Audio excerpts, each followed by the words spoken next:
cumprimentos os outros membros da mesa. De certo modo, eu imagino que eu fui convidado para falar sobre refino, e eu vou falar um pouquinho sobre refino, mas eu antes vou ter que falar um pouquinho do desafio, que era tratar de 4 anos com um setor capital intensivo, que é meio, é um centro de transformação, ele está no meio da cadeia, e que se relaciona com os outros setores da cadeia. Então, eu até já digo que o nosso grande desafio é que, de fato, a gente tem 2 formas de pensar o sistema energético. A gente pode pensar de uma forma míope. Eu digo míope temporalmente e espacialmente. Eu posso pensar os próximos 4 anos e eu posso pensar apenas o setor de refino. Ou eu posso pensar que 4 anos são a construção de mais tempo. E é muito comum, no caso do refino, a gente dizer, está faltando gasolina, faz uma refinaria para gasolina. Agora está com problema de diesel, faz uma refinaria para diesel. E, de certo modo, também pensar que a gasolina não está só relacionada ao etanol. O diesel não é só diesel. A gente viu a questão do gás natural, vai afetar o refino e, de certo modo, o etanol não é só etanol, também é bagaço. E também não é só gasolina, é outro ponto que também depois eu vou colocar. O meu colega da COP muito perfeitamente falou que é importante a gente pensar por cima. E nós, da universidade, a gente tem como contribuir nessa discussão, tanto na parte qualitativa, mas também eu acho que é importante a gente utilizar, às vezes, a modelagem para ajudar a entender determinadas ideias. Não para a gente idolatrar o modelo, mas o modelo ele é um suporte para que a gente possa até aprender com determinadas ideias. A gente, por exemplo, na COP, a gente roda muito um modelo de cadeias integradas de otimização. O Horta conheceu lá em Minas, chamado Message. A gente tem elaborado muito esse modelo e rodado ele no longo prazo. E é claro, o resultado dele ele é sempre questionável, tem a ver com o que a gente coloca de entrada, mas ele também nos ensina muito sobre essa questão da visão míope e da visão que a gente chama de perfect foresight, uma visão de longo prazo, que você consegue ver o longo prazo. É quase como se a gente estivesse dizendo o seguinte, e aí é talvez a nossa decisão de política. Eu quero subir uma montanha e descer a montanha. Eu vou subir correndo a montanha, vou chegar lá em cima sem fôlego, e depois eu desço como for possível, ou eu vou dosar meu fôlego para subir e descer a montanha. O que acontece com o Brasil? A gente tem ainda recursos hidrelétricos para utilizar, mas que muito provavelmente vão estar, os melhores recursos hidrelétricos, depletados lá pela década de 30. Nós temos recursos petrolíferos no pré-sal, com todas as dificuldades que a gente tem de colocar esses recursos, talvez no ritmo desejado, mas no mundo do petróleo, a gente costuma ser muito negativo com o que a gente vê no Brasil, e se produz petróleo no Iraque, no delta do Níger, no Mar Cáspio, e se a gente tem que transportar petróleo pelos lugares mais inóspitos, em algum momento esse petróleo vai ser produzido. E eu diria para vocês que nas nossas simulações, provavelmente a gente vai atingir um patamar de produção de petróleo também lá nos anos 30. Talvez se estendendo um pouquinho para os anos 40. Só que quando a gente pensa o mundo da energia, a gente está pensando agora 4 anos e depois a gente vai ter que pensar que eu vou colocar uma refinaria para durar talvez 40 anos. Então eu vou tomar a decisão de botar uma refinaria, ou 2, ou 3, ou 200 módulos, e vou chamar tudo de prêmio, mas ela vai ter que durar 40 anos. Então quando eu boto em 2015, quando eu penso ela em 2015, se eu tivesse num mundo que funcionasse razoavelmente, eu pensei a refinaria em 2015, ela deve partir lá para 2022. Se for no Brasil, pode partir, sei lá quando. Mas o ideal seria que a gente, pensando ela em 2015, parte em 2022, vai durar 40 anos, então a gente está falando de 2062.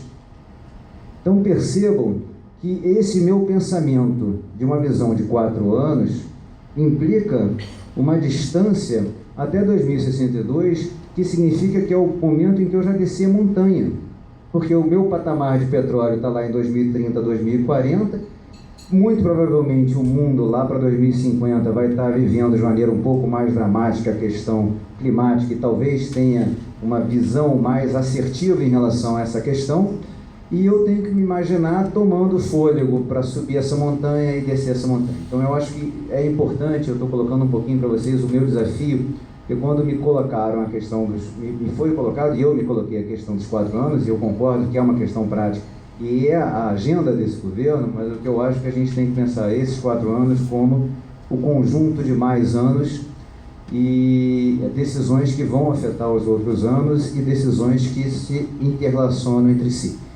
Um exemplo, quando a gente roda esse modelo de cadeias integradas e trabalha num cenário de base, o carvão entra na geração termoelétrica. É o que a gente espera, ele entra fazendo a base. E lá para 2040, 45, o carro elétrico ele começa a ficar mais viável, curva de aprendizagem, e aí começa a ter uma questão com o etanol. E a gente fica chateado, porque o etanol, não é, se você tem o carro elétrico, tem uma questão com o etanol, e aí tem uma questão com o etanol, passa a ter uma questão com o bagaço. E aí eu vou precisar de mais carvão. É até um paradoxo da matriz energética, não elétrica brasileira, que aí eu entro com mais carvão para repor um bagaço para atender um carro elétrico, e talvez o nosso carro elétrico não seja tão puro quanto seria, como exemplo, por exemplo, no hemisfério norte. Aí eu vou e digo o seguinte, não, eu preciso lidar com o problema de mudanças climáticas. Então eu pego esse modelo e começo a precificar o carbono que está sendo emitido pelo carvão. Dependendo do preço do carbono, eu posso até colocar uma captura de carbono na termoelétrica. Eu sei que não é o tema da mesa, mas é só para a gente ter essa visão um pouquinho do perfect foresight, né, da visão de longo prazo, das relações entre as cadeias. Mas há um determinado nível de preço de carbono e a gente vai ter que lidar com isso. O mundo está discutindo isso, muito provavelmente a gente vai ter que lidar com isso nos próximos anos. Há um determinado nível de preço de carbono, olha que interessante. O modelo começa a escolher fortemente o bagaço, porque ele precisa fazer bio-CCS e nada é melhor do que a fermentação do etanol para tirar o carbono da fermentação. É puro, não tem custo. Concentrado. E aí o que eu tenho? Eu tinha um excesso de etanol. Nós precisamos encontrar outros usos para o etanol do que o veículo leve. O veículo leve não é sustentável do ponto de vista de mobilidade urbana. Eu sei que é o que a gente quer, mas a verdade é, o veículo leve movido a etanol é melhor do que o veículo leve movido a gasolina. Mas assim como eu, engenheiro químico, nós engenheiros químicos dizemos sempre, o petróleo é muito mais nobre do que o seu uso para combustão, o etanol é muito mais nobre do que o seu uso para veículos leves. E aí o que a gente faz? Eu começo a montar uma frota de ônibus urbano, não interurbano, na região do interior de São Paulo e lá de Minas Gerais. E uma boa parte dos ônibus urbanos do interior de Minas Gerais e de São Paulo poderiam rodar etanol. Por que não? Não há nenhum motivo para que ele não rode etanol. E quando ele rodar etanol, sabe o que vai acontecer? Eu posso trabalhar com uma razão de compressão melhor, porque ele é um ônibus dedicado, e ele está trocando diesel. Então, a gente falou na mesa passada de questão de políticas pelo lado da demanda. Sim, políticas pelo lado da demanda, de uma visão mais transversal. O etanol poderia ser utilizado, e a gente libera isso no modelo, e o modelo passa a escolher, para turbina, para geração flexível. Vocês não estão com problema com fontes variáveis de geração? Então, eventualmente, eu posso ter o uso do etanol na geração flexível. Nós temos que pensar uma política para o etanol que não envolva apenas a precificação da gasolina, porque o que acontece hoje com o mercado de gasolina na Bacia do Atlântico? É um mercado bearish. Estruturalmente, a demanda por gasolina nos Estados Unidos ela é declinante. As refinarias americanas estão tendo excedente de óleo leve. Então, aquilo que era um problema, porque a gente estava controlando o preço de gasolina e o preço da gasolina estava defasado, o nosso problema é que esse preço defasado está acontecendo. Já é o preço de paridade. Nós temos que saber, no Brasil, que o preço da gasolina da Bacia do Atlântico já é o preço de paridade com um sinal de baixa, porque existe uma bolha de gasolina na Bacia do Atlântico. Óleo leve nos Estados Unidos, refinaria complexa, expansão volumétrica, demanda estruturalmente caindo, com uma população que envelhece nos Estados Unidos, o passageiro quilômetro cai, eficiência veicular nos Estados Unidos e colocação de biocombustível, sobra gasolina. E uma gasolina muito melhor do que a brasileira. Que a gasolina brasileira não é boa. Então o que acontece? Tem um sinal de preço por uma gasolina melhor do que a brasileira para baixo. Então nós precisamos entender que parte da competitividade do etanol vem de uma precificação correta da gasolina no Brasil, mas deve vir de uma visão de uma nova visão para o setor. Eu coloco isso muito mais para o meu colega, o Horta, porque eu acho que a gente tem que ter uma nova visão, e o etanol é muito nobre para a gente ficar chorando porque ele não está sendo usado em veículo leve. Eu acho que a gente tem que usar em outras coisas além do veículo leve. É claro que esse mundo que vai para um veículo mais eletrificado e tal, vai passar pelo etanol, a gente vai ter veículo leve, mas a gente precisa seguir adiante. E perceber que essa cadeia do biocombustível, no caso brasileiro, tem vantagens competitivas internacionais, até em relação à questão de bio-CCS, de mudanças climáticas, e isso nos leva também a ter que estimular o uso do etanol. Sobre o refino, e aí entrando no ponto que muito provavelmente pelo qual eu fui convidado. Eu acho que a gente tem algumas perguntas importantes a fazer em relação à nossa expansão e à nossa política em relação ao refino de petróleo. E uma pergunta importante é o que fazer com os excedentes futuros de óleo bruto. Naturalmente, a gente tem um parque refinador hoje de 2,1 milhões de barris por dia, com a entrada dos 2 trens do Renest e mais um trem do Comperj e mais algum módulo premium. Não imagino que a gente vai entrar com todos esses módulos premium. Muito provavelmente nos próximos 15, 20 anos a gente vai ter um excedente de óleo bruto na faixa de uns 2 milhões de barris por dia. Estou fazendo aqui uma conta grosseira, e claro que vai depender da modelagem de expansão de óleo bruto, tem a modelagem da agência, a nossa modelagem na COP, mas em linhas gerais, a gente vai ficar algo entre 1,5 e 2,5 milhões de barris por dia.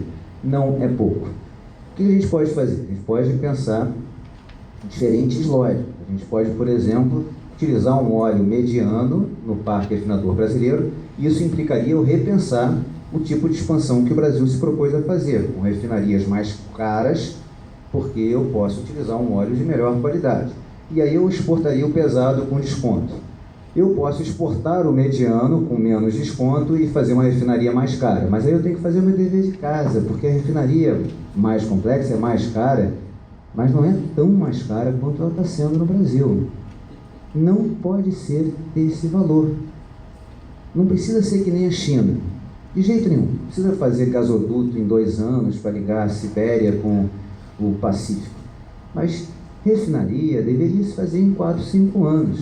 O custo de uma refinaria com a complexidade da Premium, está entre 30 e 40 mil dólares o barril por dia. Não pode ser 80 mil dólares o barril por dia e demorar 10 anos para partir. Quando parte em 10 anos, significa que eu estou pagando juros sobre construção, no custo de oportunidade de uma empresa integrada. Então, claro, a gente pode pensar que eu vou precisar lidar com a questão do diesel, não apenas pelo lado da demanda, mas eu preciso ampliar a oferta.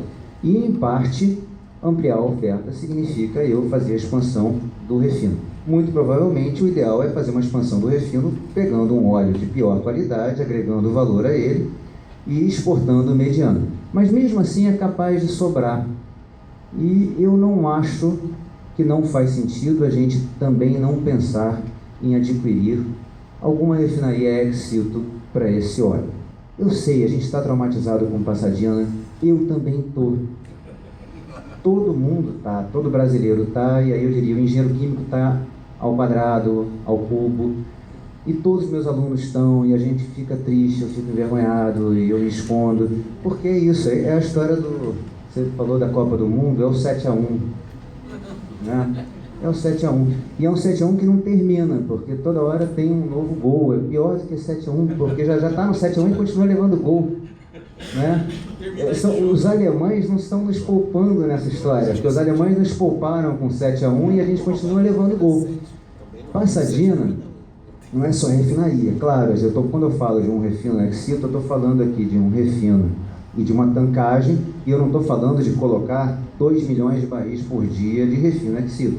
Mas é possível se pensar no caso, e a gente tem rodado os modelos de otimização global do Parque de Refino Mundial na COP, e às vezes a gente localiza a possibilidade de, eventualmente, um ativo de refino e tancagem, desde que se faça, por exemplo, a gente fala de Pasadena. Valeiro comprou refinarias na década de 90 nos Estados Unidos, na costa do Golfo, e teve lucro. Por quê? Porque demorou 3 anos para fazer revamp, 3 anos para modificar a refinaria. Não demorou 6 anos, não demorou 10 anos. E o custo completo da refinaria, com o revamp, foi na faixa de 10 mil dólares o barril por dia, que faz com que uma refinaria de 100 mil barris por dia vai custar, modificada, 1 bilhão de dólares, mas modificada e partindo. Então, não necessariamente é uma estratégia ruim, não necessariamente. Lembrando então a pergunta, o que fazer com excedente cru? Eu acho que a gente vai, no final, ter que expandir o parque refinador, mas é importante expandir o parque refinador com custos adequados. E certamente não para a gasolina.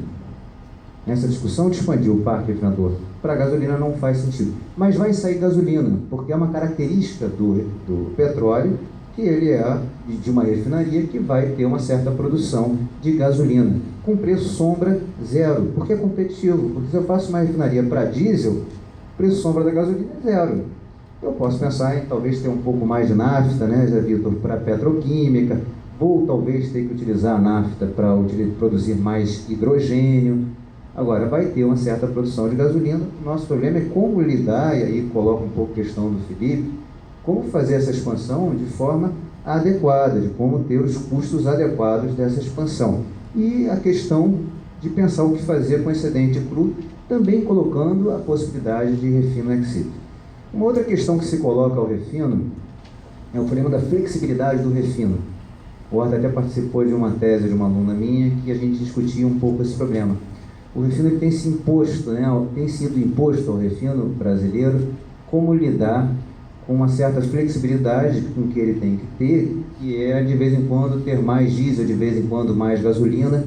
E até eu diria para vocês, a questão de mudanças climáticas pode colocar isso ainda mais dramático ao refino brasileiro, porque como a gente está com biodiesel, como está com etanol, há uma chance de, em alguns momentos, você ter que lidar com uma modificação operacional do parque refinador em prol de sair um pouco do diesel para a gasolina. Eu diria para vocês que isso não é um problema tão dramático pela bolha de gasolina que a gente tem na bacia do Atlântico. Então, não é um drama tão grande se a gente de vez em quando importar gasolina. Eu não acho que isso seja um enorme drama. Eu fico mais triste de importar diesel. GLP eu também não fico tão triste não, mas diesel eu acho que não é muito bom e nafta petroquímica também não. E fertilizantes nitrogenados no nível que a gente importa, já que a gente está querendo ir para um mundo de agrobusiness e biocombustíveis, a gente importa muito fertilizante nitrogenado, e fertilizante nitrogenado significa consumo de gás natural. E a questão que a gente se coloca em relação à ligação do refino com as outras cadeias do ponto de vista do consumo que o refino tem para o gás natural. Esse é um elemento que também a gente está falando o tempo todo, de que quer gás natural para fazer fertilizante. Na mesa passada queria gás natural para termoelétrica, em outras mesas devem estar dizendo que querem gás natural para vidro, para alimentos e bebidas. E a má notícia é que o refino vai precisar de gás natural. Porque quando vocês querem um diesel S10 ou uma gasolina S30, ou fazer mais QAV, isso é gás natural. Não há outra forma barata, custo-efetivo, porque a gente quer margem, de produzir hidrogênio que não consumindo gás natural.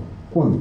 Hoje, mais ou menos, a gente consome para fazer um diesel majoritariamente de má qualidade e minoritariamente de boa qualidade, e para fazer uma gasolina, na média, de má qualidade, alguma coisa na faixa de 1,5 milhões de metros cúbicos dia de gás natural. Eu estou falando aqui de unidade de geração de hidrogênio, não estou falando aqui de consumo energético da refinaria, nem cogeração. Só consumo de HDP. Só consumo de UGH, geração de hidrogênio para HDP.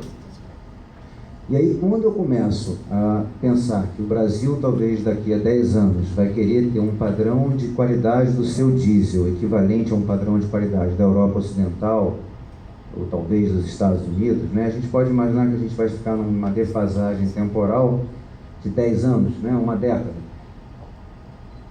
Eu me colocaria que esse parque, essa conta que a gente faz, né, uma simulação que a gente faz do parque refinador, ele passa a ter uma demanda por gás natural na faixa de 10 milhões de metros cúbicos dia. Se a gente colocar mais a expansão do parque refinador, a demanda de gás natural no refino passa a ser alguma coisa na faixa de uns 20 milhões de metros cúbicos dia. Então, retornando àquele nosso pensamento, o nosso desafio é que eu vou pensar aqui que eu quero um combustível especificado, eu quero o melhor diesel possível. Eu também quero fazer biodiesel a partir de uma oleaginosa e vou querer o fertilizante nitrogenado. E para isso eu vou precisar de gás natural. Então também o refino, quando ele for pensado, e nessa expansão, e nesse sistema energético, nessa política, a gente vai ter que pensar como lidar com a demanda por gás natural do parque refinador brasileiro, que vai crescer, ou a gente vai ter que especificar menos os combustíveis para não ter esses combustíveis sendo produzidos com uma demanda tão grande de gás natural. Então, em resumo, o que eu queria passar para vocês é algumas perguntas centradas no refino, mas a minha principal mensagem é que a gente não vai poder pensar os combustíveis líquidos desatrelados dos outros combustíveis e desatrelados num sistema energético onde a conversão de fontes primárias em combustíveis líquidos ela está combinada com os outros sistemas. Pelo lado do etanol, fortemente combinada pela geração de energia elétrica e pelo papel que a geração de energia elétrica a partir do bagaço tem que assumir na matriz elétrica brasileira.